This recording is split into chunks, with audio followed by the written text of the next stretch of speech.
Okay, recording has started. Good afternoon, everyone. Thanks for joining us.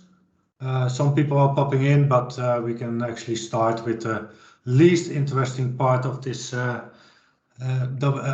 Workplace Ninja User Group Netherlands webinar. So today we have Jeremy. Jeremy will actually introduce himself later on. But on behalf of us, Jeremy, thanks for joining us. Appreciate it. So we couldn't do this without our sponsors, of course. So thanks to our sponsors, and we hope to have on-premises meetings in the second half of this year again. As things are looking now, we have high hopes that that will be possible, and we will be able to actually meet you in person again, hopefully soon. Of course, we are available on social media. So yeah. You can see the links in the slides. Please use the hashtag WPNinjasNL if you want to get in touch with us or share something about us. For the upcoming events, we still have a live Ask Us Anything webinar next week, hosted by Ronnie and Frans. Looking at our current planning, we are then thinking about what to do after the holidays. So if anything pops up in the middle, we of course will let you know. You will get to know that because you signed up on our meetup page, and you will automatically be notified if we have any news to share with you. If you want to present in a webinar like this, or maybe on premises, if you live in the Netherlands or are willing to travel to the Netherlands, please submit a session proposal via Sessionize. It's still the old URL, but yeah, you can do a session proposal there, and we will reach out to you. Please also do that if you're not an experienced speaker, and we are more than willing to help out if needed. We can do or facilitate duo presentations. Actually, everything to get you up and running into the fantastic world of speaking for a technical audience, which is actually quite nice. Yeah, and that leaves my talk, and I want to hand over the presentation to Jeremy. Take it away. You're still muted. Still muted? It's like I've never presented before. Can you hear me now? Not anymore. Okay, great. So we're in good shape. And you can see my screen. I'm presenting. You can see I move back and forth. Things are working. Okay, great. Well, I'm going to say good morning because I woke up less than 40 minutes ago, but I know it's like midday for you all. Thank you very much for spending a big portion of your day with us. I'm super excited to be here with you guys. This is I was talking with the gentleman before we got started, and we're like, wow, this is sort of a really interesting time to talk about malware. Yep, it is. And I think we might actually have less people here on the talk because they're probably recovering from a malware event. So if you don't know me, again, my name is Jeremy Moskowitz. I'm a 17-time MVP awardee. For a long time, I was a group policy guy, and I'm still a group policy guy. And then also Enterprise Mobility, which is sort of shorthand for Intune. So I'm an MVP in Intune. I wrote these two big fat books, one on group policy, one on MDM. And what we're going to talk about is I saw this article about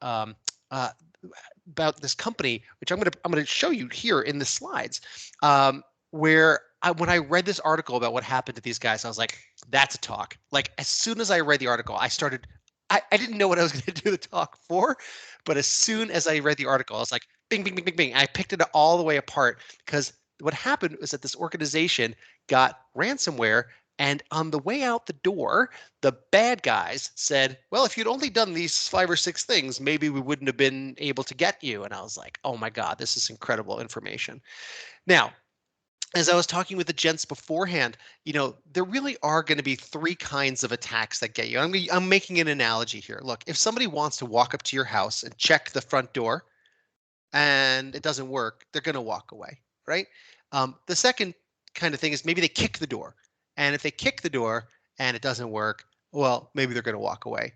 But if somebody really wants to come in with a tank and just roll into your house with all the ammunition possible, there's not going to be a whole lot you're going to be able to do, right? Playing defense over every angle is not possible. So what this talk is about the first two levels. What happened with Kaseya this week is the third level. Okay, that third level where Kaseya is a big company, lots of servers, lots of software, lots of employees, lots of moving parts, and the bad guys figured out a way into them and then barbecued all of their, all of their customers. This talk is not going to try to suggest that you can prevent an attack like that, or Microsoft is compromised and somehow you're going to protect against that. There's very little way to do that.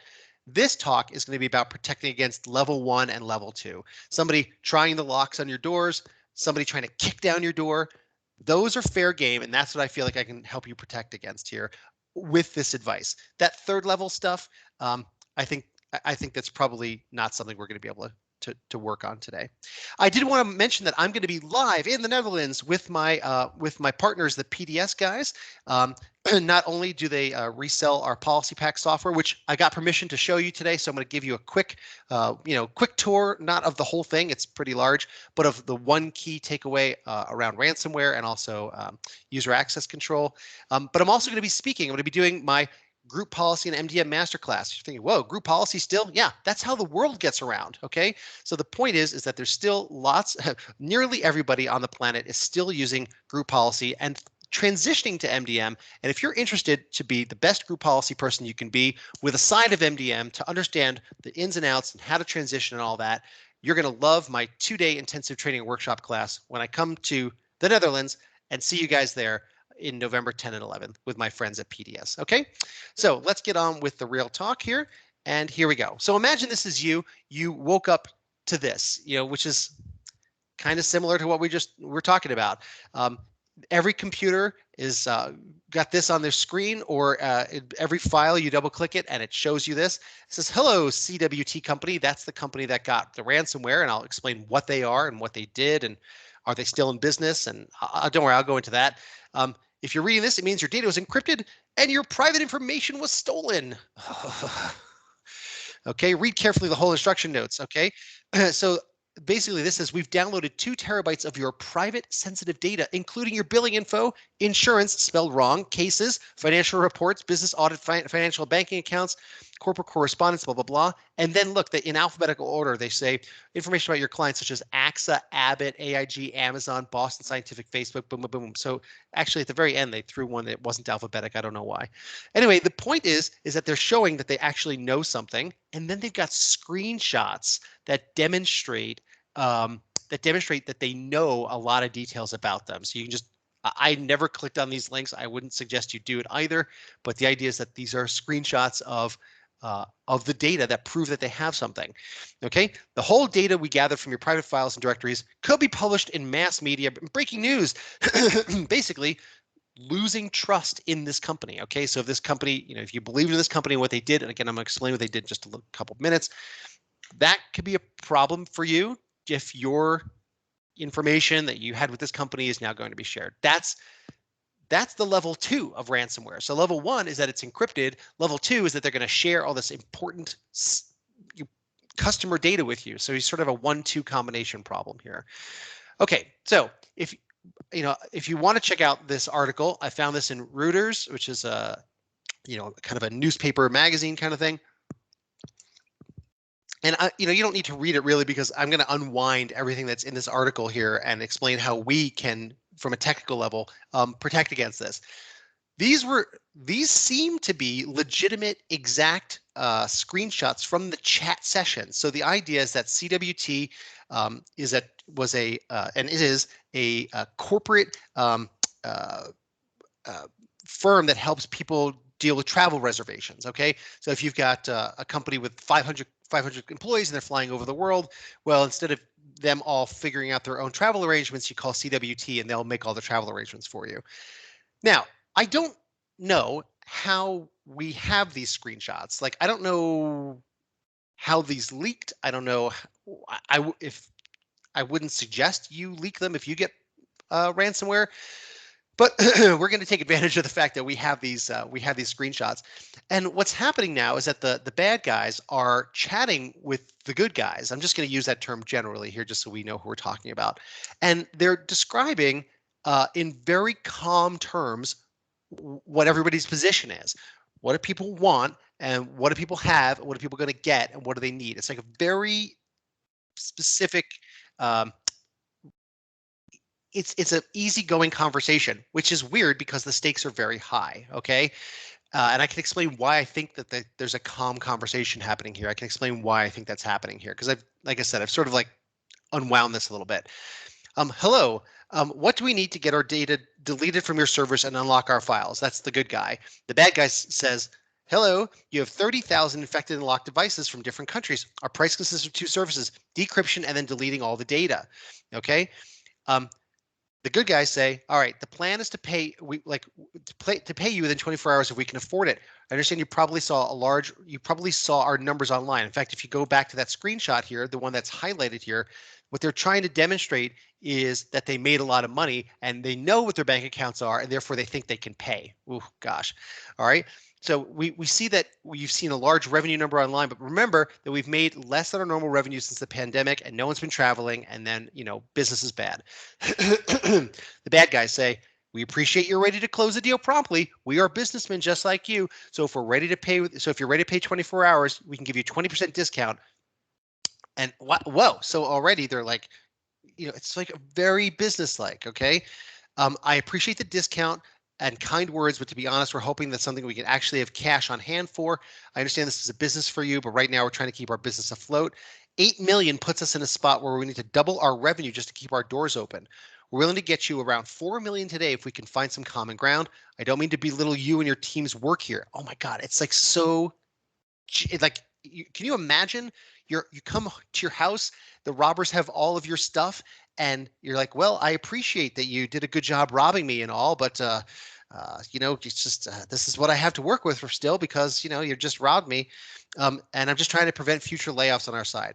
We appreciate your offer, but understand us too. This is the market, and we've offered an adequate, reasonable price. Unfortunately, the amount is not enough for us to close the deal. We gave you 20% and so on. So if you give us the 4 million, you get the decryptor, and after the rest, we'll delete the private data. So it's like very, nobody's yelling at each other. Nobody is losing their mind. It's very calm and, very calm. So thank you. The good guys say thank you for all this in a very timely manner. The bad guys, you're welcome. It's a pleasure to work with professionals. If there's any questions, please feel free to ask. And then finally at the end, the good guys say, fine, let's get this moving forward. What are the next steps? And so what's going on here? Why, again, I don't know how the chat got leaked, but I think I know what's happening in the chat and who is running the chat. So I'm pretty sure these guys had cyber insurance. And when you have cyber insurance, that protects against ransomware, there's a policy, and on the top of the policy, there's a phone number that says, here's what you call, here's what you do if you're hit by ransomware. So these guys knew what to do. They called the phone number and they had a professional do the negotiating for them, which I think is a good idea. In the same way where if you're a family member was taken hostage by the bad guys, chances are you're not going to be the best frame of mind to be able to do your own negotiations. And I don't think the CEO of this company was the one here in this conversation. I'm pretty sure this is a professional negotiator who was talking as the CEO or whatever of the company. It just sort of has more of that feel to it. Okay, let's jump to the end. Ransomware is paid. Okay, the guys get $4.5 million and they give them a decryption key, and I guess they don't publish their data. And here's where it gets to the technical piece.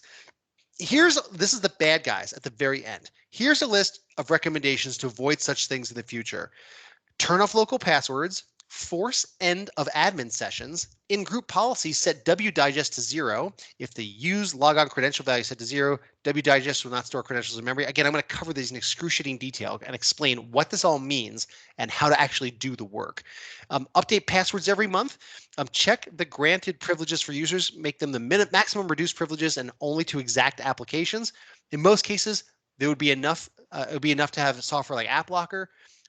Approved to run only necessary applications only. Don't count on antivirus. There's no one antivirus that really helps. They could be useful only in long-term infections if hackers for some reasons don't take attack in short time. Install an EDR system and train the IT admins to work with it. For huge companies, we think you should be having 3 system admins 24 hours a day and 3 shifts and so on. Wow. I mean, he's even telling us how to run our company here. Oof, okay, so also, I want you to note that the good guys are all left justified and the bad guys are all right justified. That does give us a signal of maybe what part of the world they're in. It's not 100% indicator, but it's possible that this is some non-English, non-Westernized language by default, and therefore it's right justified, and the good guys are here in the US, and that's left justified. Again, I don't know where the attackers are, but I think that it is interesting that the right guys are, or that the bad guys are right justified. Okay, and you can see here this right justification on the text as well. So it sort of gives you an indication of maybe what part of the world they're from. I don't know if that helps you or not. I just thought it was curious. Okay, now let's unwind their suggestions and see how we can, again, how do we stop level 1, which is checking the front door, and level 2, trying to kick the front door. But again, I'm not trying to say that this advice is necessarily going to protect you against like level 3, which is they roll in with the tanks like they did with Kaseya and so on. Okay, turn off local passwords. To me, this is 2 tips in 1. The first one is use Windows Hello or Hello for Business and get out of the password business, okay? And the second thing is that if you do need passwords for the local admin box and have one single local admin on the box, you can use something that Microsoft has to your advantage. I'm sure many of you know it and use it already, to use long, strong, and unique passwords for your local admins, okay? So the first piece of this, again, is Windows Hello or Windows Hello for Business. These are similar. The basic gist is that unless you have physical access to the machine, you really can't log on to the box anymore, because logging on to the box requires some kind of biometric requirement. And then keys are exchanged across the server, and by the time it's over, nothing is really delivered to a server that could be that could log you on. So said another way, it requires a machine that has biometrics and a TPM chip. At that point, you've kind of gotten out of the password business. So you can set this up locally. You can set this up using group policy. You can set this up using Intune. It's a commitment. It's a commitment, but I think it's a worthwhile commitment. And once you have your company passwordless at this point, a lot of really cool things happen. You get to see a lot of automation. You get to, instead of getting 2-factor authentication on your phone every 12 seconds, it's using tokens to do everything that needs to do. So long story short is that's the first piece of advice I think that the attacker is giving us here. The second piece is that you probably will still need to have some kind of local admin password on the box to do some kind of work from time to time. I'm sure a lot of you have implemented LAPS, but for some folks who haven't, there's the way that LAPS works is that it enables an endpoint machine to have a unique local admin password in the same way where you probably have like a password manager like LastPass or Dashlane or OnePass or one of those things. Why is that? Why do you have a password manager for websites? Because if your Facebook credential gets compromised, then your password in Google is different. Or if your ABC password is compromised, then your DEF password isn't the same. And because people publish these things on the internet, you don't want to have your website credentials be used against you in other places. And I'm a huge proponent of these kinds of things. It's the same idea for your endpoints. So the idea is that your machine, Mr. or Ms. Admin station person, and their machine actually has different requirements. So the idea is that you are going to install what's called the management tools out of LAPS, and you can see that the extension part is not installed. And then on their machine, okay, they're going to install just the extension part. By the time it's over, okay, you turn on LAPS. There's 2 things. There's like the master switch to turn it on at all. And then there's like how long and strong and bad you want the passwords to be. Okay, so I've got this set to 14-character passwords that age out every 30 days. Great. Now, if I've got 10,000 machines, I've got no 2 passwords on any machine exactly alike. you hardly should ever need to log on locally as an admin on the box, but if you do, you can break glass in case of emergency, and there's at least 3 different ways to get to the data that you need. So the first way is this thing called the Lapse UI. The Lapse UI will give you, as a way for you to tap into the data. The data actually lives inside AD. In the AD database. It is not encrypted, which usually makes people fall over and say, that's not a thing I want to use. But you have to remember it's behind ACLs and so on. And if you believe that files have ACLs and registries have ACLs and other things have ACLs, if you believe in ACLs, then there shouldn't be any reason why this doesn't work. And Microsoft does have a few KB articles about, yes, we recognize that it's not encrypted and why that's important. You can also get the password if you use PowerShell. That's another method. And the final method is if you go to the Active Directory users and computers, there's the attribute editor here as well. Now, in Intune land, there are a couple of different Lapse like things that people are kind of coming up with. I've tried some of them. Some are good. Some are getting worked up. I think Microsoft knows that this is a huge concern. And I think that they are working on it. I do not have any inside baseball. If I were an MVP, I couldn't tell you if I did. I haven't heard anything there, but my guess is that Microsoft is probably coming out with a, Azure Intune, Lapse-like thing. So for now, you're welcome to implement one of the community versions, but just know that there's probably going to be a Microsoft version in our near futures. Okay, tip number 2: set wdigest 0 to block storing creds in memory. I didn't know this one. I actually, when I read this and I was kind of pawing through it, I didn't know what this meant. So if you did, that's great. You probably got bigger brain than me. I didn't know. I had to look this up. This is and so this also gives us an indication of something else that happened at this organization. So this wdigest 0 to block storing creds in memory, this concern only exists for Windows 7 and 2008.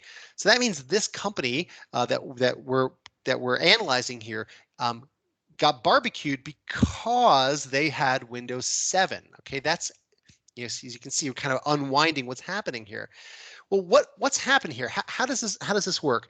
The idea is that if you are the domain admin and somebody calls you up on the phone and says, hey Bob, listen, I've got a problem. Can you remote control into my machine and fix my devices or change my file ACL or something, and then you remotely log on as them with a domain admin, okay, and then you log off. You think, oh, that's it. You're there for the session, and then you're done, and that's all. You're done. Nope. Turns out what happens that in memory, your password is actually available for programs that know what they're doing. In this case, it's Mimikatz, which I'm sure you've heard of. Will disassemble what's happening inside memory and look for certain blobs that will expose your password. So here is Mimikatz with wdigest in clear text, and you can go to this website and you can. I borrowed their screenshots. I didn't reproduce it. I borrowed their screenshots here, and you can see. So this is when wdigest is set to 0. Well, what happens when you set it to it's normally nothing, I suppose, or maybe it's 1. But when you set it to 0, that is where you get the protection. So how can you do that? Sure, you could write a script. You could use group policy preferences to do it. You could bake it into your image. There's any number of ways to do the thing. But my understanding, and again, I don't claim to be an expert in this particular area, but my understanding is that this isn't a problem if you're beyond Windows 7. It's only if you're Windows 7 or 2008. But of course, a lot of companies still have that.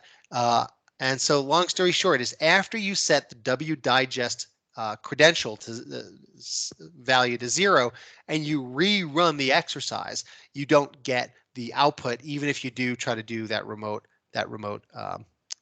admin. You can see work group admin, blah, blah, blah. But hey, I can't get the guy's credentials here. All right. So this was a new one for me. So very little downside. I did a little more research on this.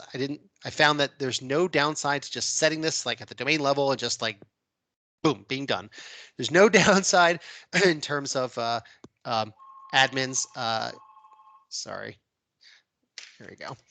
No downside in terms of admins, just doing this at the domain level and just having everybody get the exact same settings, okay? Tip number 3, force end of administrator sessions. So sessions is sort of a loaded word, but when I read sessions to me, sessions is a very specific word, I think RDS and Citrix. Okay, so now I'm unwinding their attack a little bit more, okay? So every machine was encrypted. That probably means they have the same password everywhere. They weren't using laps. That means somebody did one of these, hey, Bob, can you help me out? And they called up and Bob went to one machine and they were able to steal the credentials. And what probably happened was that maybe it originated from a Citrix or RDS machine, okay? Or the Citrix or RDS machine was still logged on and that gave them yet another toehold in. So as I sort of unwound this force end of administrator sessions problem, I learned that these settings are the ones that control session time limits for disconnected sessions and how long if you're idle and how when time limits are reached and so on. So you might want to set this a little bit differently for, say, for some users or admin users, but the point is that you can target these settings just where you need them to go, and they're on the, well, I guess they're on the computer side, so you'd have to dictate, like, for user side things, like my Citrix servers and RDS machines that users use, I would do this. For admin machines, I might want to tighten it up and give like 1 minute disconnect sessions. So no downside here. It's a little bit more annoying to have to log on again if you disconnect the session, but hey, so what? Who cares? It gives you more protection. So again, force end of admin sessions was their advice. I saw sessions, and then I figured out that this is probably what they're looking for. Now, on an endpoint, though, you can actually do the same thing. You could legitimately dictate to your 10,000 machines or 500 machines, whatever you have. Hey, look, when the user isn't logged on anymore or is inactive, let's log them out. There's no upside to having them on there. It just is another little itty bitty toehold for the bad guys to get in. If they're already logged on, there are some potential damages there. So long story short, here is a scheduled task, user auto log out. Then you can just set it on idle and it's enabled. You're just running the log off command, which is nifty. And then you're just waiting, how long do you want to wait? So when the task on the computer is idle for 30 minutes or for a maximum of an hour, if the computer is idle. So long story short, if you like that idea and you want to take it to the next level, this is a really low cost way to do it. There is no way to do scheduled tasks exactly on Intune machines. Good news is that PolicyPak can do that for you. So if you want to take your scheduled task and export it and get it into Intune, we can get that delivered. We can get any group policy, ADMX, any group policy security setting, and any group policy preferences setting like this deployed if you want to using your Intune or other MDM service when PolicyPak is on board. All right. Another tip, update passwords every month. So this is a red herring, which is, I hope that translates. It's a slang for something to like distract you. Okay. So somebody says, hey, that's a red herring. It means you're going down a way that doesn't really make a lot of value here. I used to agree that updating passwords every month was a really good idea, but Microsoft has come around on this, and philosophies change, science changes, which is to say we get more data and then we change our posture. Okay, so Microsoft has more data and therefore they've changed their posture. Okay, so this says password expiration requirements for users. Password expiration requirements do more harm than good because these requirements make users select predictable passwords composed of sequential words and numbers that are closely related to each other. Therefore, so if you got, summer 2021, winter 2022, summer 2023, those kinds of things, users will tend to do those. That's what Microsoft is driving at. So if you can just, the real best requirement is to get out of the password business in the first place. If you can get out of the password business in the first place, you're in great shape. But if you can't, then having this password expiration requirement, ultimately you put all Microsoft customers in a blender and you look at the output. They've determined that updating passwords every month is not great. And the final sentence here is, password expiration requirements offer no containment benefits because cyber criminals almost always use credentials as soon as they've compromised them. Okay, all right. Well, look, this is the analysis after the Microsoft having millions of customers doing millions of transactions and so on. So it sort of makes sense. So here are the final bunch of tips for Mr. Attacker. Not final, but like some other stuff which we've read before. Don't count on antivirus. No one AV really helps. Useful only in long-term infections if hackers didn't take attack in short time. I agree. Look, there's a million different kinds of antivirus vendors. There's like the old school stuff. There's we will look for weird behavior stuff. There's the cloud remediation thing. There's a million different ways, but it says no one AV really helps. Useful only in long-term infections, which is generally true. Check the granted privileges for users to make them the maximum reduced privileges and access only to exact applications. Well, we can't know exactly, what happened here, but it is possible that, these guys were running with local admin rights on a box where they shouldn't have. And if they had reduced privileges, they might not have had such a forcible attack. Approved to run necessary applications only. This could be read at a bunch of different levels. This can mean like I need to have access to different web apps or silo people so that they have the minimum amount of information to do their job, which is again called the principle of least privilege. It could mean on the box to not have, on your Windows machine, not to have every bloody application and not to have them be running as local admins. Not 100% sure what they mean here, but there's a lot of different ways to interpret this and take action on this advice. In most cases, software like an app locker would be enough. I'm gonna put a thumbtack there. We'll get back to that in a moment. And then, gosh, if all these things, don't count on antivirus, maximum reduced privileges, exact applications, and necessary applications only. Wow, it's like these guys are giving me a commercial, a big old neon sign for one aspect of what PolicyPak does called Least Privilege Manager, which I'm going to show you in just a couple minutes. Again, I got the okay that it was okay to show you guys. All right, so let's talk about why App Locker won't maybe be enough. Look, if you use Windows 7 or 10 and Pro in some places, the App Locker guts aren't there in those cases, and it's a good way to save money, but then you got no App Locker, and that's sort of problematic. You might want to manage non-domain join machines as well as your domain join machines. Well, in that case, AppLocker may or may not help you depending on your scenario.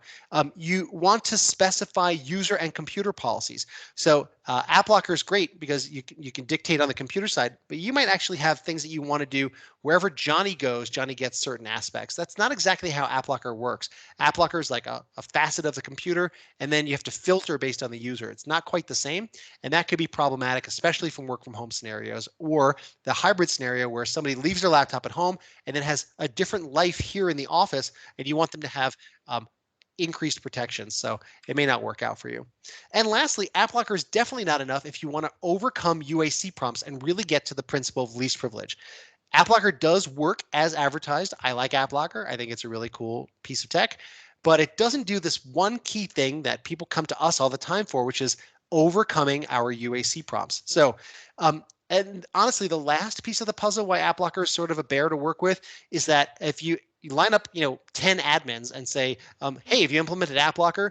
8 of them say, yeah, I tried it, and then it like took over my entire natural life. Like that was like all I had to do was like manage the snot out of AppLocker. It just takes too long. And like out of those people, 4 of them will roll it back. So it only works great if it works great, right? So the tech is only great if like it actually does the thing you want it to do. So in case you're curious, we have a white paper on the Polishback website called AppLocker versus Polishback Least Privilege Manager. I'm going to give you a quick demonstration of how that works. The setup is super easy. Remember this from before? Hello, my name is admin, or hello, my name is the end user. Well, it's the same idea. You just install the admin console on your machine and you install the client-side extension on their machine and you are done. It is really simple. So with that in mind, what I'm going to do is I'm going to walk you through what I've got here in my lab here. This is just a single domain controller, which is also my management station. And then this is my one machine here getting we could use as our endpoint.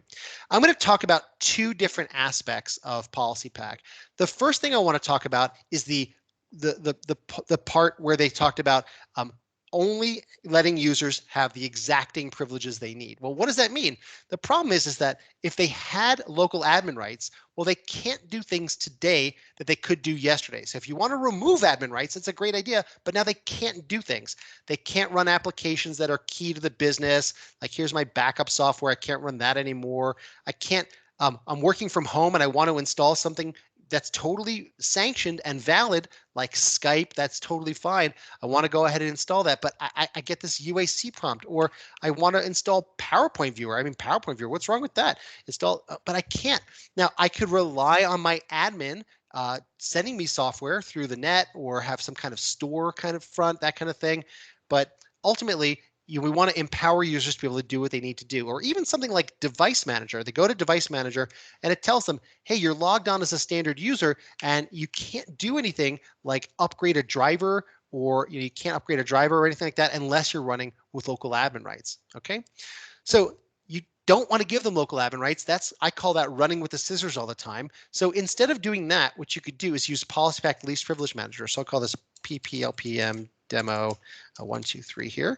All right, so I'm just creating a GPO, linking it over to my eSales users. And if you're thinking, wait a minute, I'm already done with Group Policy Land, don't worry, I got you covered in the next 2 slides. Okay, wow, I'm going to get you to take the items that you've created here and use them in Intune or other MDM land. PolicyPak does a hell of a lot of things. Okay, the only thing we're talking about this moment is Lease Privilege Manager, but we can also manage your browsers and your taskbar and your start screen, and add and remove software with Package Manager, a whole lot of stuff. But right now, I'm just going to simply create an executable policy here that's going to overcome the UAC prompt. Okay, so I'm going to create a simple rule here, and I'm going to create a hash value for my pet application, which is Procmon. So 10 seconds ago, Procmon wasn't playing ball, but now I'm going to run it with elevated privileges. Okay, not going to give the guy local admin rights. That's bananas. Okay, that's bananas. You don't want to do that. Even one guy running with local admin rights, not a good idea. Developers, bad idea. One guy because he's got an app, bad idea. Okay, control panel applet policy. Let's go ahead and add device manager here. So go to device manager here. Bang, boom, run that puppy with elevated privileges. And we're done. And then let's go ahead and do something a little different. We'll do a Windows installer policy for Skype. So we want to go ahead and Skype.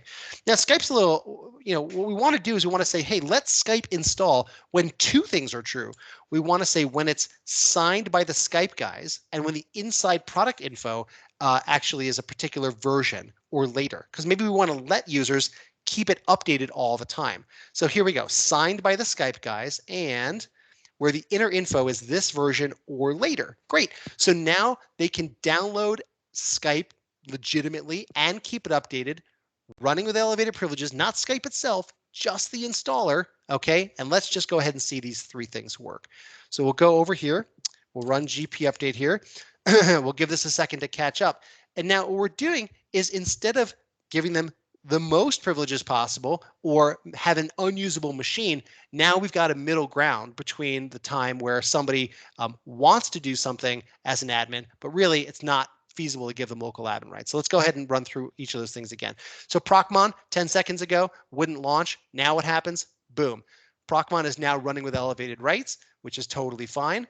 If we were to go to, say, device manager here, device manager, before we got a prompt that said you're a standard user, no prompt now. Just device manager is running with local admin rights, and you can update a driver if that's what you need. And then lastly, Skype setup that was throwing a problem before. Go ahead and zip, zip, zip. No more UAC prompt.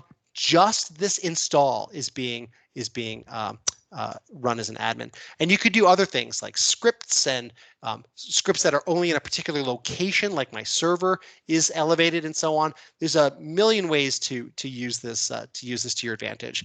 But the point of the story is, I didn't give the guy local admin rights. I'm not running with the scissors all the time. I'm giving the least amount of privileges possible to do the job. Hence why we call it least privilege manager. All right, so that's kind of part 1.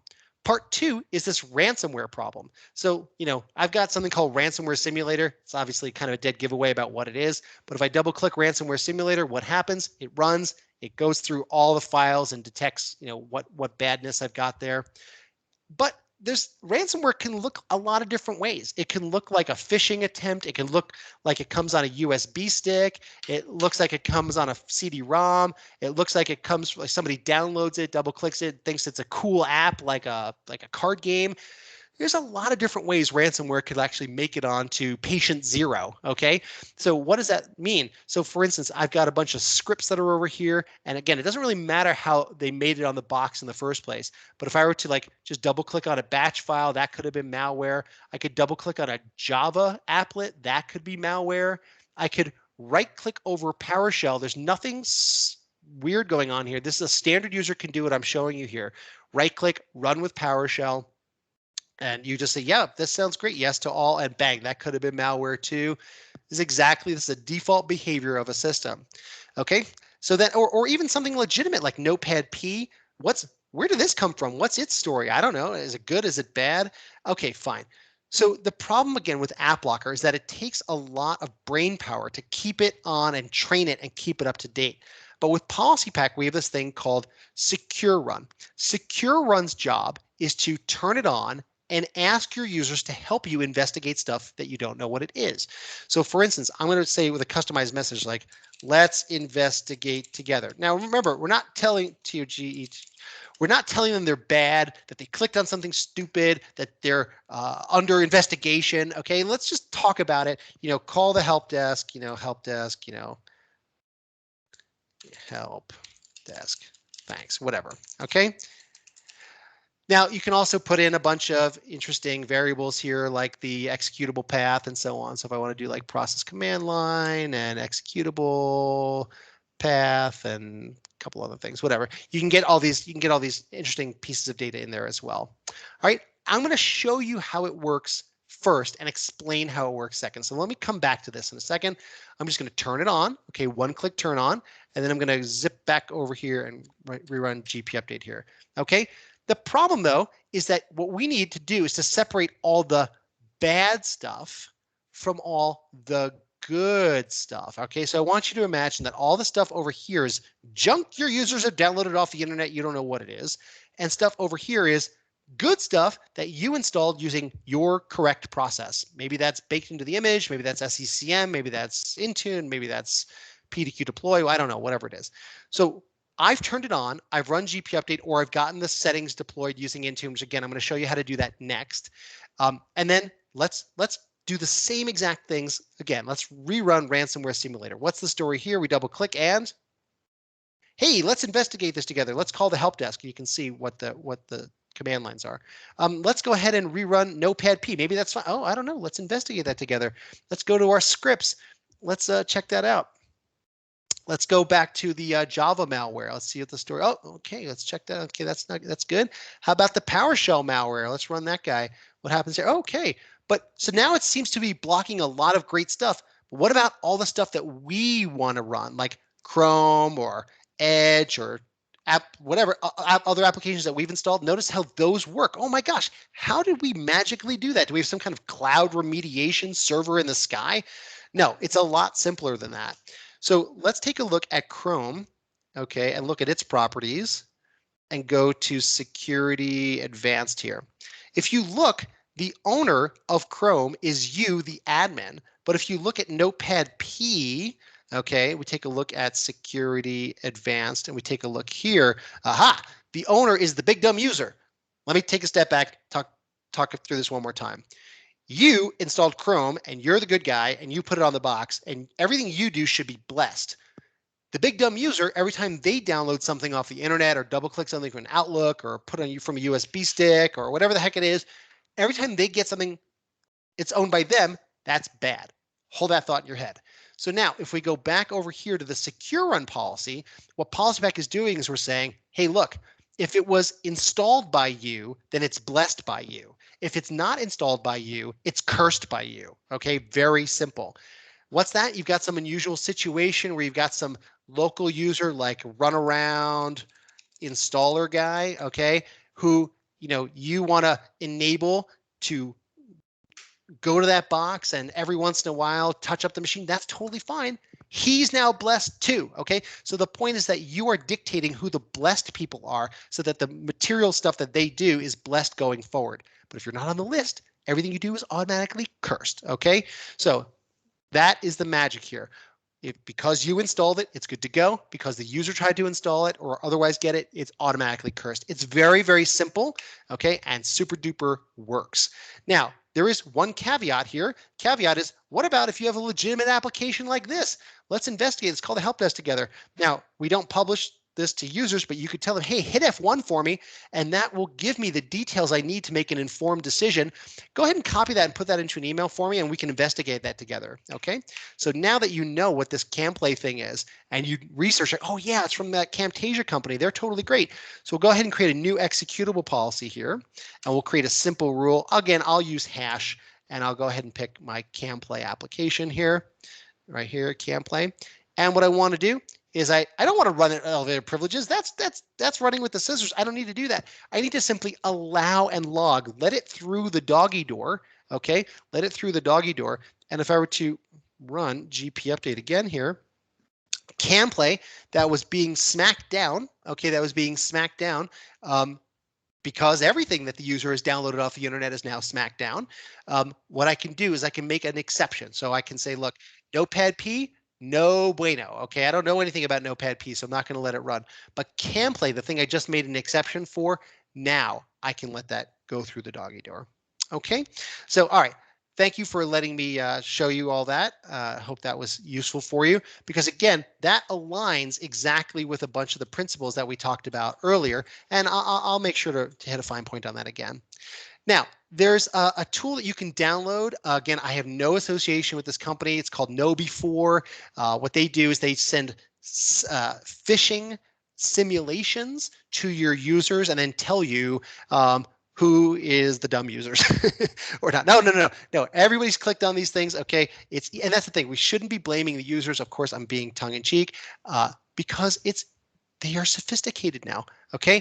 The grammar used to be terrible. The spelling was poor and the links were bananas and like the scams were weird. Now it's going right after you, man.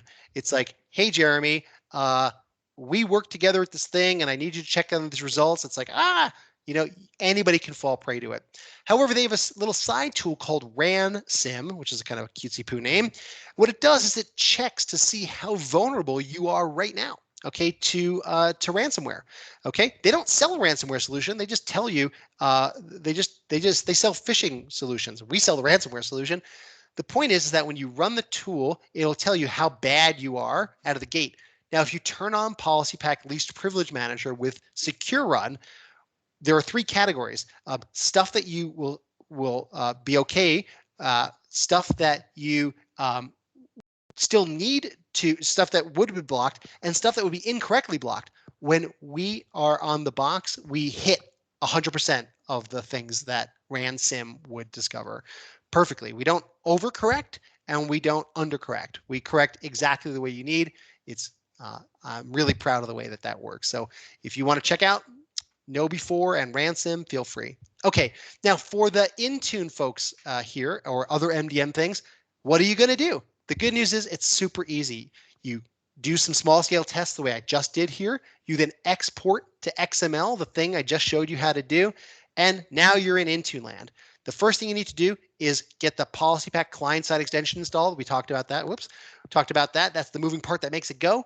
There's the license file to like light it up and so on. And then what do you do next? You simply click on add and add the exported GPOs that you did in a previous step, and bang. So PolicyPak's claim to fame with an Intune or other MDM services, not only can we do all these amazing things in that group policy can't do around browsers and least privilege and devices and all the things, but we can start screen, taskbar, all these things, but we can also take any freaking real GPO setting, anything, and export it and get it for use immediately right now with Intune. And this is how we do it. So you can take our PolicyPak least privilege stuff or any group policy setting and you're off to the races. Finally, on the endpoint, you just wait for Intune or the MDM synchronizer to do its thing. And what happens after that is a bunch of magic. So any of our settings come down, including real Microsoft group policy settings as well. So all one-stop shop. If you're Intune and struggling, like how are you going to make this work? We are the sweater to make you warm in that case, okay? All right, finally, back to his recommendations. Let's make sure we hit everything here. Okay, here are the list of things to avoid in the future. So in other words, if you do these things, maybe we won't come back, he's basically saying. 1, turn off local passwords. We talked about that with Windows Hello. Force end of admin sessions. I showed you how to do that. In group policy, set wdigest to 0. I showed you how to do that so credentials won't be stored in memory. Again, my understanding is that that's only a Windows 7 problem. Update passwords every month. Again, we talked about how that was kind of a red herring. No downside to do it, I guess, although Microsoft would say that there is a downside because people tend to use the same passwords over and over again. Check the granted privileges for users, giving them the maximum reduced privileges and access to only exact applications. That's what I showed you with Polishback Lease Privilege. In most cases, software like AppLocker could be enough, and maybe it is enough. I'm not beating up AppLocker. I am saying, though, that once people get into AppLocker, what I have found is that some people have to unwind it because it's taking over their lives, and it also doesn't do this least privilege thing to run necessary applications only, okay? Don't count on antivirus as no one AV that helps, useful only for long-term infections. Again, PolicyPak isn't an antivirus. It's a management system that will enable you to run or not run certain things based upon the file ownership of the thing. Install endpoint detection and response and teach the admins to work it. Well, that is a whole different investment. I'm not really going to get into that, but the whole point is like this may be worthwhile for your organization, but maybe not. I can't know. That's not really my area of expertise. So here's some other things. These are like, I'm going to take off the I've analyzed this hat, and now I'm going to put on the additional recommendations and things that I think you should do during this very challenging time of you never know when you're going to get kicked in the crotch. The first thing is test every kind of backup thing. Okay, really, what does that mean? There's data, there's Active Directory, and there's GPOs for your on-prem systems. Okay.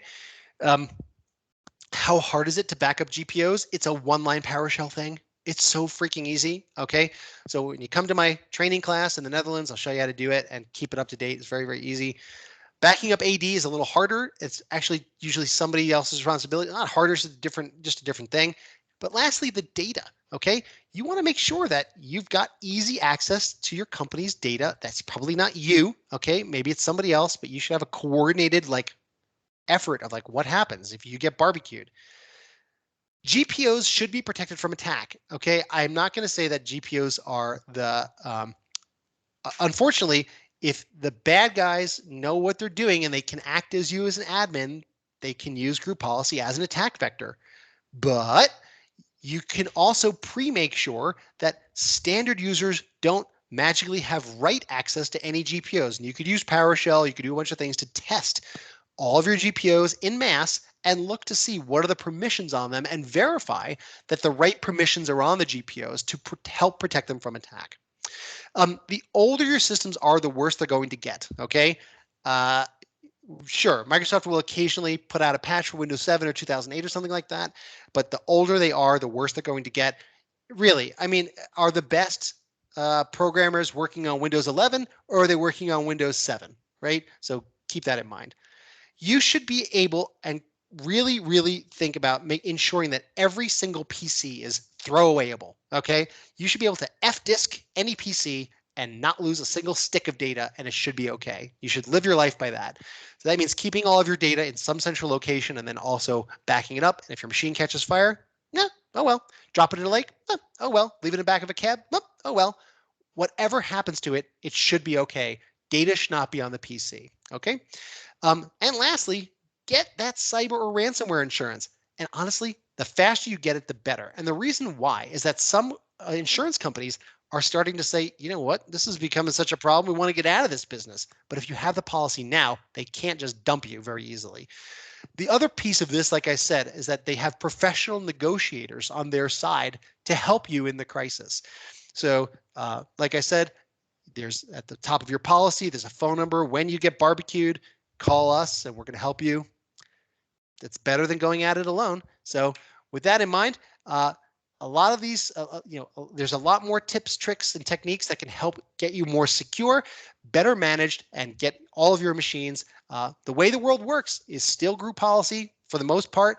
And even if you're transitioning to MDM, there's no downside to becoming extra smart in the way that the world works still today with group policy, with a transition to MDM. So if you want to come to my training class with my friends at PDS who also resell PolicyPak and can help you get it installed and get all the right moves and get it right the first time, come to my friends at the PDS site, and I'll be there at their conference, and I'll be there at the pre-conference for my group policy intensive training and workshop class with a side of MDM. And thanks for coming. If you want to start a trial, you can either work with PDS or you can reach out to us and we'll make the handoff. And see you at my group policy training day. And thanks for spending some quality time with me. I really appreciate it. And I can stick around and answer as many questions as I can. So thanks a bunch. Wow, great stuff, Jeremy. Well, we haven't received any questions in the chat yet. But if people have questions, you can unmute yourself. We will stay in this call for a couple of minutes. So feel free to ask any questions you have by unmuting yourself or putting it in the chat. You lived up to it. It's a very actual subject at the moment. So very interesting, Jeremy. Thanks. Thank you. Thank you.